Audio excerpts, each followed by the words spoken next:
শহীদ প্রত্যেককে আল্লাহ আপনি কবুল ও মঞ্জুর করেন, প্রত্যেকের পরিবারকে হেফাজত করেন।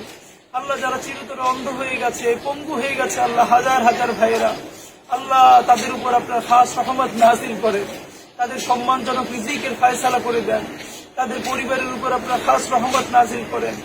আল্লাহ আমরা জাতি হিসেবে যেন আল্লাহ বাংলাদেশ রাষ্ট্র যতদিন টিকে থাকে ততদিন যেন আল্লাহ আমাদের এই শহীদ ভাইদেরকে সর্বোচ্চ সম্মান জানিয়ে আল্লাহ তাদের কোরবানির বিনিময়ে একটা ইনসাফের রাষ্ট্র কায়েম করতে পারি, সেই তৌফিক আপনি আমাদেরকে নসিব করেন।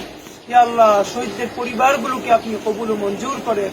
আল্লাহ আমরা আমাদের যে ভাইয়েরা আমাদেরকে উত্তরসূরি হিসেবে রেখে গেছে, আমাদেরকে তাদের যোগ্য উত্তরসূরি হিসেবে কবুল ও মঞ্জুর করেন। রব্বানা তাকাব্বাল মিন্না ইন্নাকা আনতাস সামিউল আলিম ওয়া তুব আলাইনা ইন্নাকা আনতাত তাওয়াবুর রহিম। আলহামদুলিল্লাহি রাব্বিল আলামিন।